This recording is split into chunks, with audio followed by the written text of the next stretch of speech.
Assalamualaikum warahmatullahi wabarakatuh. Selamat malam, salam sejahtera bagi kita sekalian. Om Swastiastu, Namo Buddhaya, salam kebajikan. Yang saya hormati, pertama-tama tentunya rekan-rekan wartawan, karena sudah sabar menunggu, ya. Kemudian saya didampingi dari Gerindra, juga tim pakar dari Pak Prabowo. Ada Profesor Ahmad, sedang ke belakang. Kemudian ada Profesor Burhanuddin Abdullah, Pak Prasetyo, dan Dr. Dadan. Ya. Kemudian dari Partai Golkar ada Dr. Aceh, ya. Kemudian ada Dr. Rizal Malarangen dan Ibu Nurul. Kemudian dari PAN hadir langsung Sekjen PAN, Pak Edi, ya. Kemudian juga ada Profesor Didik Rahbini, ya, sudah banyak memberikan. Kemudian ada Dr. Asman Abnur yang lagi rame nih, dapilnya ngetop terus berapa 1 minggu nih. Jadi udah nggak usah kampanye, beliau udah. Kemudian ada Wakil Ketua Umum MPR Pak Jandri, ya, terima kasih Pak Jandri. Mungkin yang lain. Kemudian dari PBB langsung hadir juga Sekjennya Pak Ferry, ya, yang juga sebagai Wakil Menteri, kemudian Pak Fuad dan juga Pak Norman. Kemudian dari Gelora Sekjennya hadir langsung Pak Mahfuz, dan juga ada biasanya apa ya, bisa macan mimbar juga tuh Pak Fahri. Apa kita kan tahunya waktu beliau jadi Wakil Ketua DPR dulu kan, wartawan tahu deh, ya. Kemudian rekan-rekan yang lain, kemudian dari Garda Republik Indonesia, enggak, rupanya bukan Garuda, nyebutnya harus panjang. Wartawan kalau nulis jangan Garuda gitu loh. Ya, Garda Republik Indonesia hadir langsung sekjennya, ya. Kemudian tadi kita telah mendengarkan dari tim pakar Pak Prabowo, karena Pak Prabowo kan sudah keliling, ya. Tadi malam kita lihat beliau bertiga di UGM, ya, dan telah menyampaikan katakan visi dan misi ataupun pokok-pokok kebijakan. Nah, tadi kami telah mendapat masukan dari tim Pak Prabowo ini, ya, atau tim pakar dari Gerindra, ada 17 program prioritas, ya. Kemudian ada 8 program cepat yang harus selesai lebih awal, mungkin lebih kepada program 100 hari ya biasanya. Kemudian ada 45, jadi filosofinya 17, 8, 45. 45 adalah para pakar yang mengawaki, ya, untuk bagaimana membentuk konten. Nah, konten-konten yang dibentuk ini tentunya kita sudah sepakati tadi. Pertama, konten itu tentunya harus relevan. Jadi kondisi kekinian bangsa Indonesia harus tergambarkan dalam konten tersebut, ya. Kedua, konten yang kita akan sampaikan juga harus bernilai, harus punya nilai, ya, punya nilai jual, nilai penerimaan dari konstituen. Karena memang yang kita akan jual adalah pasangan presiden dari Pak Prabowo, ya, dari Koalisi Indonesia Maju. Artinya kita ingin merebut hati, ya, dan pikiran dari rakyat Indonesia untuk bagaimana memilih Pak Prabowo dengan insya Allah dengan pasangannya sebagai presiden masa bakti 2024-2029 nanti, ya. Itu, dan yang tentunya yang kita harapkan juga dari apa yang kita sampaikan konsisten. Jadi pertama relevan sesuai dengan kondisi kekinian, kedua bernilai, ketiga konsisten. Artinya dari tataran strategis sampai tataran operasional itu narasi yang dibangun sama, dan dari waktu ke waktu tentunya itu sama, tidak berubah-ubah, tetapi tentunya ada rel-rel yang harus disebut. Kemudian apa produk yang kita harapkan dari ini? Kita harapkan produknya yang diharapkan dalam waktu tidak berlama. Karena gini ya, tadi mungkin sudah dengar Komisi 2 dengan KPU telah menyepakati bahwa waktu pendaftaran calon presiden dan calon wakil presiden adalah tanggal 19 sampai 25 ya, 25 Oktober, ya. Setelah itu akan ada tentunya itu termasuk verifikasi di situ. Setelah itu akan memasuki penetapan. 3 hari dari waktu penetapan, yaitu kira-kira 23 November sudah mulai kampanye. 26 itu sudah penetapan, ya. 28 mulai kampanye.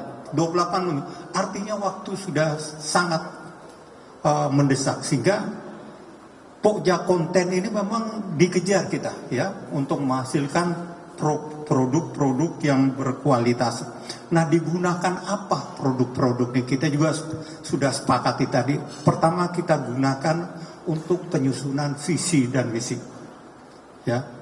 Karena sebagai calon presiden dan calon wakil presiden, kita wajib menyodorkan atau menyampaikan visi misi pasangan ini ke KPU. Dan kita yakini bahwa KPU akan meminta pendapat dari para akademisi untuk membahas ini. Sehingga diharapkan produk ini memang ya produk berkualitas dan dapat dipertanggungjawabkan secara akademik. Kedua, produk ini dibutuhkan untuk para jubir nanti. Ya, biasa dalam pilpres nanti ada jubir-jubir, ya, baik tingkat nasional, tingkat provinsi maupun kabupaten kota. Nah, itu kita berikan kepada mereka, ya, tentunya pada sesuai dengan tatarannya. Dan yang ketiga, produk ini adalah untuk kepentingan iklan, ya, untuk kepentingan iklan. Jadi tentunya lain, ya. Dari 3 produk ini diharapkan kita bisa pahami bahwa itu akan memberikan dampak positif untuk bagaimana meningkatkan elektabilitas dan menarik hati dan pikiran konstituen untuk memilih pasangan Pak Prabowo nanti. Itu kira-kira. Kemudian pokja yang kita bentuk tadi sudah kita sepakati ada 4. Yang pertama tentunya kembali lagi harus relevan. Pertama terkait dengan bidang ekonomi, ya. Pokja ini akan bentuk bidang ekonomi tentunya, ya, melihat kondisi kekinian, apalagi kondisi sekarang dunia atau global tidak memberikan kepastian. Nah, ini sangat penting, ya. Kemudian kedua, masalah politik, bidang politik dan hukum. Dan yang ketiga, masalah kesejahteraan rakyat. Dan yang keempat, masalah pertahanan, kemudian keamanan dan hubungan luar negeri. Ini rencana pembagian pokja yang tentunya oleh tim pakar dari Pak Prabowo akan dikomunikasikan ya. Apabila Pak Prabowo setuju, maka kami akan segera membuat poja-poja itu. Jadi dari partai-partai ada 8 partai insya Allah yang akan bergabung ya, mengirimkan anggotanya.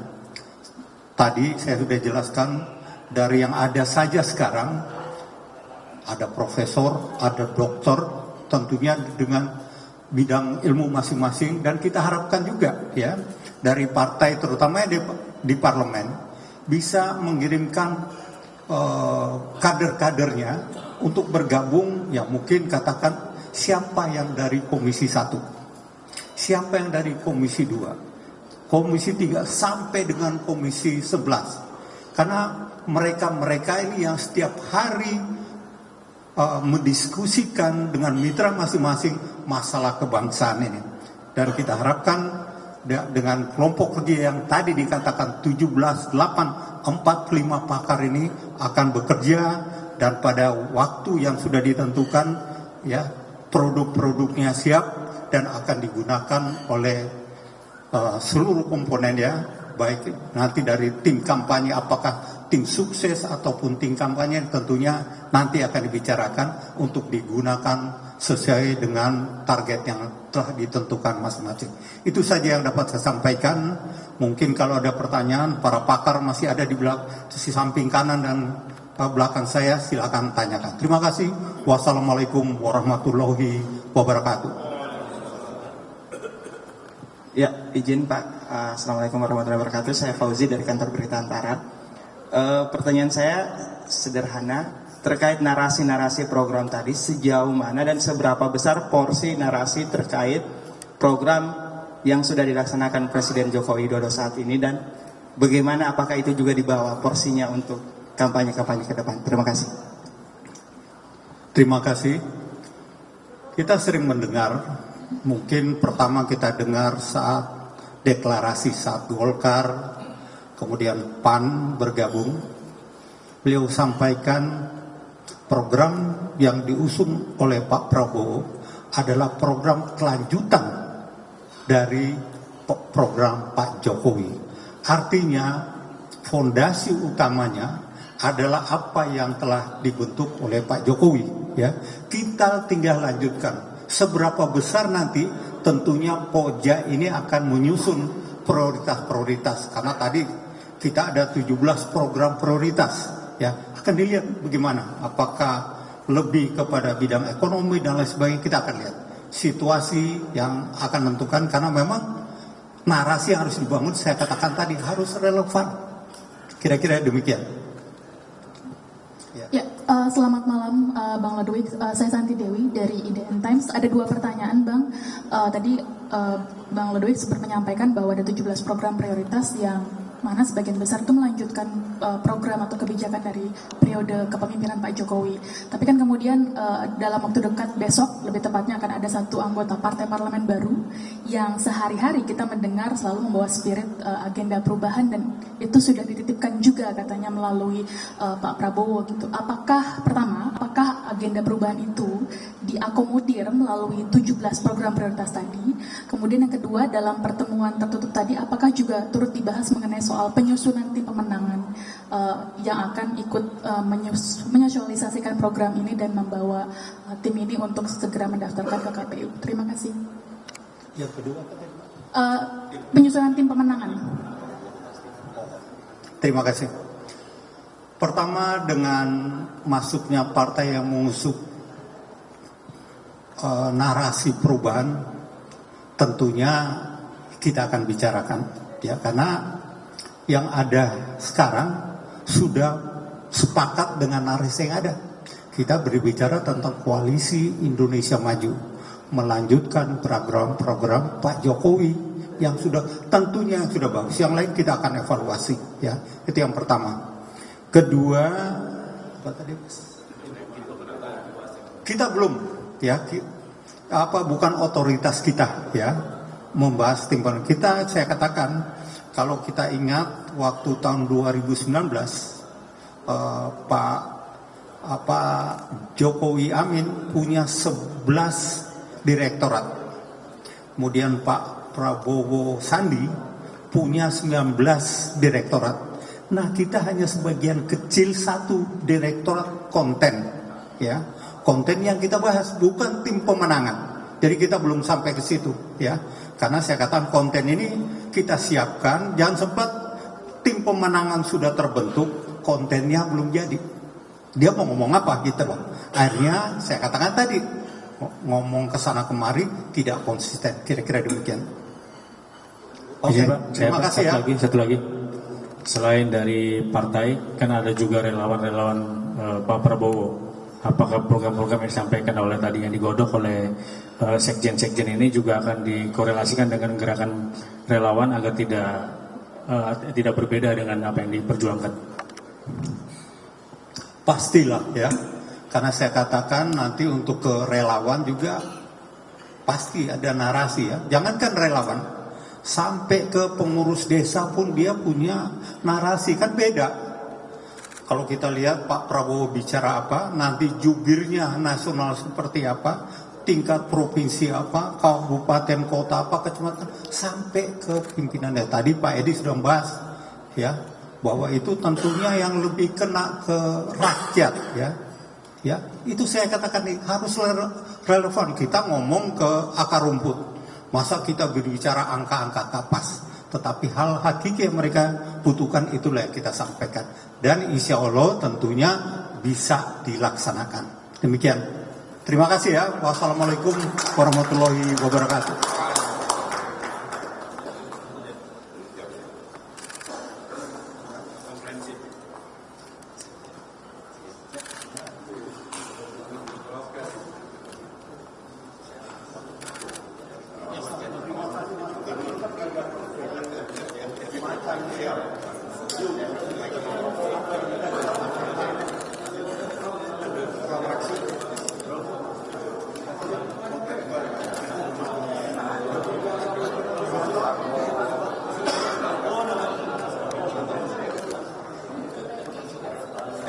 Makasih ya.